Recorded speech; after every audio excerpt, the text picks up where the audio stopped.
Hello and welcome to the Pig and Whistle Tales from Azeroth. As always, here at the Pig and Whistle Inn in Stormwind, I go for a variety of subjects with regards to World of Warcraft. So grab a bottle or a pint, sit back and enjoy this midweek episode. We will be carrying on with the PvP sort of not Reddit, the forum post that essentially captivates everything that the PvP community want, and I'll be giving my take on it, what's good, what's bad, if it's actually correct, that sort of thing.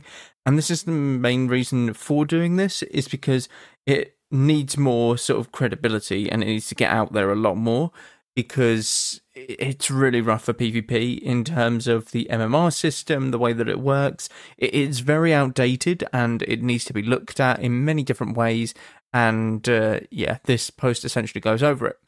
But we will start off where we left off, which was at the MMR section of the post. So, MMR. The current MMR situation is a much larger problem than it seems. Yes, everybody understands that the MMR inflation as the season progresses, that it is done this way to keep players sub to the game, and that given others their desired rating right away would supposedly lead to the opposite. All this is reasonable, but only within boundaries. The current situation is that one single player has a multitude of ults, even of the same class and spec, and that in turn makes the ladder artificially bloated, especially towards the upper end of the normal distribution curve. This is pretty deceptive at first sight. However, even if we omit the fact that people play ults and essentially smurf, in brackets they do not belong to, due to inability to progress, the numbers in the brackets are nothing short of scary. The following data have been taken from Check PvP on the 27th of January 2024, which marks week 13 of the season. The percentage corresponds to the sample provided, which we know is not the entire sample. Okay, so in the EU 2v2 bracket, people above 2400 is 167 people. That is 0.237% out of 100. 2100 and above, you have 2,818 people, which is 4.015%. 1800 plus, you have 17,700, which is 25%. I'm going to round these down or up. That way we're not getting into the points. 1600, you have 40,000. And that is 58%, and 1500 plus, you have 52,000, which is 75%. So what this is essentially is there are 75% of the players that are, 1500 or above. So there's 25% of players that are below this rating. Yeah, if that makes sense. The sample provided was essentially you need to be over 1,200 rating, and the sample, or the number of people that were in the sample, was 70,000. So if you're looking at 1,500 or above, you have 52,000 in there out of 70,000. Then you've got, a fair amount still left. You've got about 17,000 somewhere missing, 18,000, between the 300 rating that is 1,200 and 1,500. So that's how it's calculated. Now, you need to understand that having 0.2% of the player base above 2,400 in twos is not great. Twos is a bit different to threes, but it still shouldn't be that low. That is ridiculous.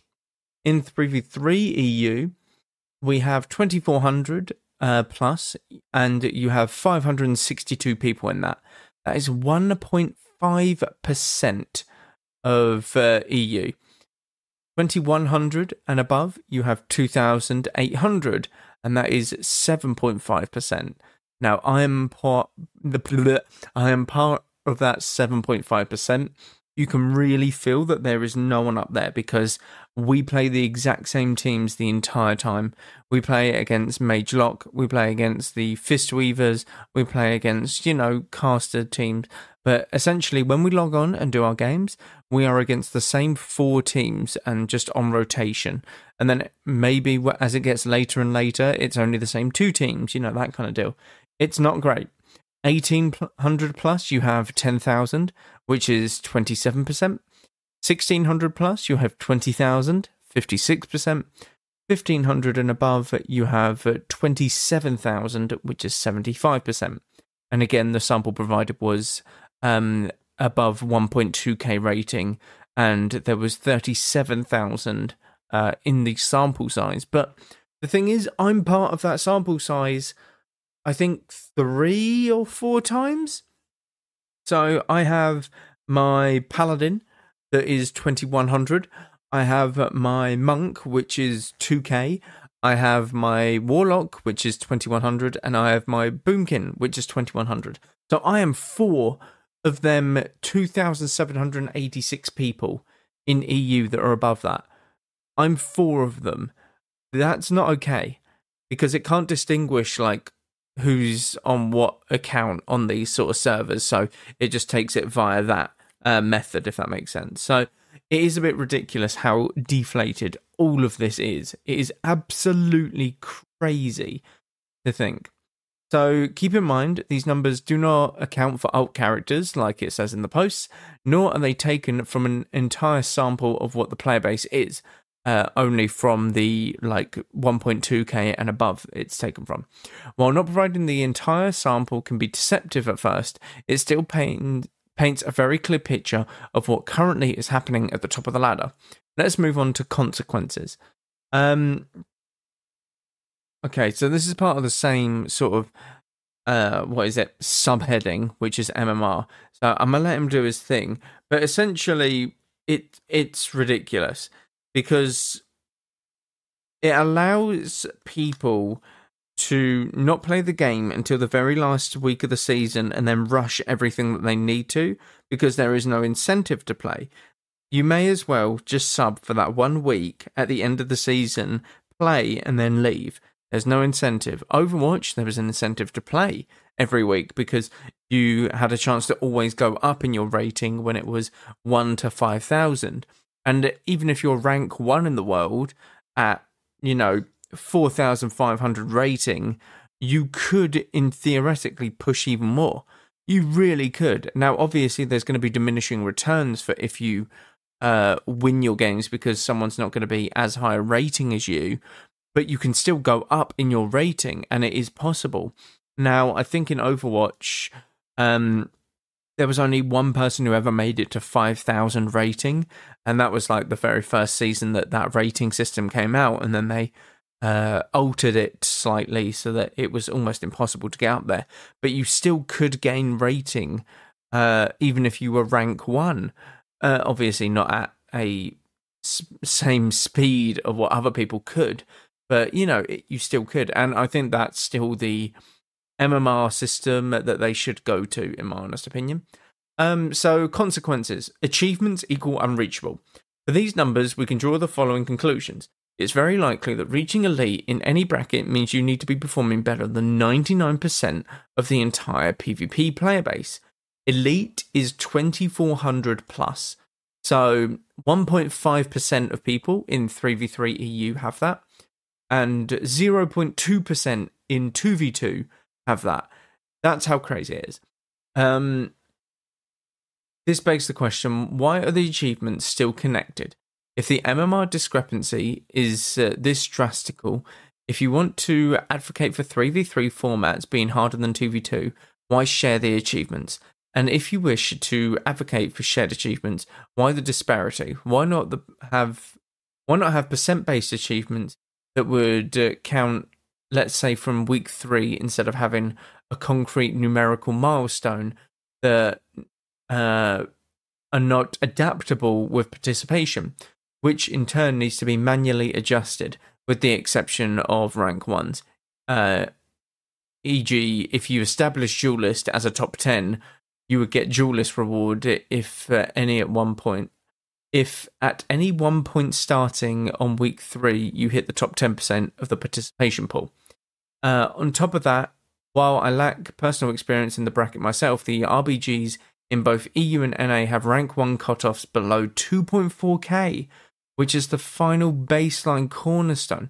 So they have rank 1 cutoffs before they have the actual like Gladiator 2.4K rating for rated battlegrounds. That's ridiculous. Rank 1, if you have a set numerical value, should be about 3k. It should be about 3k. That way, 2.4k is somewhat achievable by decent players. And by decent, I mean like good, like myself, really. I wouldn't class myself as a shit player. I wouldn't class myself as an amazing rank 1 player. I would class myself as a very good player, though. And yet, it's so deflated and you can barely push. Again, I always come back to, I was 2700 rating last season or last expansion in Shadowlands Season 2. Now, that 2.7 rating is a lot worse than 2.1 rating this season. And that's just because of inflation. But I know for a fact I'm a much better player this season in Dragonflight than I was in Shadowlands Season 2. I know that for a fact. I can see that in my gameplay. I can see that in the decision making. I can see that everywhere when I play the game. Now, it's absolutely crazy to think that I'm 600 MMR lower, not MMR, but rating lower than what I was in Shadowlands. And I got the mounts in Shadowlands, but I can't get the mounts in Dragonflight. That kind of deal. It's absolutely crazy. The similar situation occurs in rated solo shuffle for some specs, such as Fury Warrior, whose rank 1 cutoff currently sits at 2.4 CR. Which, again, this is in January, so this is a few months ago. I definitely think that's gone up by now. While on the other end of the spectrum, Destro Warlocks have a cutoff at 2.7, and this is 13 weeks into the season. That's a 300 MMR discrepancy. Now, obviously, the higher you go, the tougher it is to find healers. So you're going to be waiting in longer queues, therefore it's tougher to get your rank 1 as a Destruction Warlock in this case. It is a bit stupid. It should be a numerical value, and once you get towards the upper end of that numerical value, it just takes a lot more time to get what you need. You can still achieve it, but you need to win sort of a, 5 games to 1 kind of deal. You can lose 1 game, win 5, and you would still go up, really pushing it. If you're really going to go for the top of the top, rating, essentially. Furthermore, the more important question for the majority of the player base is, how do I even get up there? The answer is, you don't. There are people who have played the game almost for a decade, and even these people are struggling to reach the top, occupying the lower brackets. We hear it and we see it in practice every day. Players at the low as challenger are regularly meeting players that are even 4 brackets above experience-wise, and this is caused by many aspects, such as concrete numerical milestones versus inconsistent MMR distribution, and so on and so forth. Now, I do have to say that it is a bit ridiculous. I've met BlizzCon champions. I've met BlizzCon champions at 2k MMR when we're trying to push. And the thing is, it wasn't that, we didn't get steamrolled. It's like, we actually held our own. And a 2k MMR game, that shouldn't be happening. That should have been more of a 2.4 at the very minimum sort of game, low end for them. But no, it's at 2k this game is happening. And that is absolutely ridiculous and shouldn't be a thing, to be honest. Where was I? Where was I for this? In other words, a rank 1 player in the bracket will always be able to reach rank 1 if they invest the time, and the top CR is determined solely by their determination to play as long as there is no hard-coded bottleneck, which in turn makes the number... Oh my god. Essentially, he's saying that there shouldn't be places that you get stuck in your MMR. The only time you should get stuck is when you've hit your rank ceiling, essentially. Now, I'm good, but if you have a numerical value of 1 to 5,000 in a rating system, I would say get to, let's say, 3.5k, and then I would hit that brick wall. As a player myself, as my skill ceiling, as my, understanding of the game, let's say I hit 3.5. That should be my brick wall. A brick wall shouldn't be because it's super deflated. That's what it shouldn't be. Therefore, I'm not able to get certain achievements or mounts because of the deflation. I can't get it because I'm simply not good enough. That's how it should be. I'm just simply not good enough. But because the difference of inflation each season makes it really, really rough to even try and like get to where you want to be. It should be a thing where I'm able to earn it if I can do well enough, rather than I get stopped because the system is stopping me because there's not enough people participating, there's not enough, MMR injection into the season, many different things like that. Now, I keep losing. It's such a big paragraph, but essentially it is ridiculous. And it shouldn't be in the game. What they've gone over here with stats-wise and stuff, it's such a bloat in the middle of the ranking system that people aren't able to get to the top. Some people are good at the game, but they're stuck at maybe 1800, 1900, 2K, 2.1, but they should be up 400 ratings. So 1800 should be 2.2, 1900s 2.3, that kind of deal. It's absolutely crazy that this fewer people are actually getting the mount. So I get it. I get that it's prestigious, these mounts. I get that they are very prestige worthy and they're very cool and they shouldn't be obtained by everyone. I completely understand that and I agree with that. But I should be able to earn it or not earn it because of my skill, not because of the MMR stopping me. If I'm not good enough to earn it, I'm not good enough. It's one of them things. I go, I play the game more, I train, I get better and better and better. If I am good enough to get it, great, I get the mount, and then because I enjoy the game so much, I'll still play. I'll still maybe help friends get the mount, or I'll try and just push with a different composition, push as high as we can after we got the mount. That kind of deal. It isn't everyone's going to stop playing as soon as they hit their goal. Some people will, and that's fine, that's for them. But I'm getting stopped from reaching my goal because MMR is stopping me. Not because I'm not good enough, or not because I'm not shit enough. Or not because I'm not good enough to earn it, and because my brain is absolutely fried now. The MMR fries your brain. That's what it does to you. That's how crazy it is. You should be able to earn it if you're good enough. You shouldn't if you're not good enough, and it should be on you, not the MMR. That is the conclusion. So obviously all of these numbers are from January, but the numbers are still very, very bad and not what you're looking for in the game. What I would hope for in Season 4, they're obviously not going to do it, but what I was hoping for is that they would try and re-overhaul the entire system, the entire MMR system for Dragonflight Season 4. That's what I was hoping that they would do as a sort of test run for the War Within. I really wished that they would do that. They might bring it with the War Within, who knows, but I would have liked a test season. I think a lot of PvP players would have been okay with a test season in this. You test out the old Overwatch rating system, the 1 to 5,000, and you see what's good for it, what works in World of Warcraft for it, what doesn't work, how you do rank ones, how you do all of that sort of stuff, and you go from there. But sadly, I don't think we're going to get it. We are hopefully going to see some changes, maybe very soon, but who knows? Who actually knows? But yeah, what we'll do is call it for there and go over this. God, there's still so much of this post. It's amazing. This is one of the best posts I've ever seen. Please try and read it. It's called Everything Wrong with WoW PvP Open Letter. It's on the forums. It's absolutely incredible.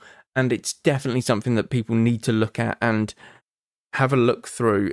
Even if you're not interested in PvP, it gives you such an eye-opener into what we need or what PvPers are asking for, essentially. But yeah, I will leave it there. When this episode goes out, hopefully,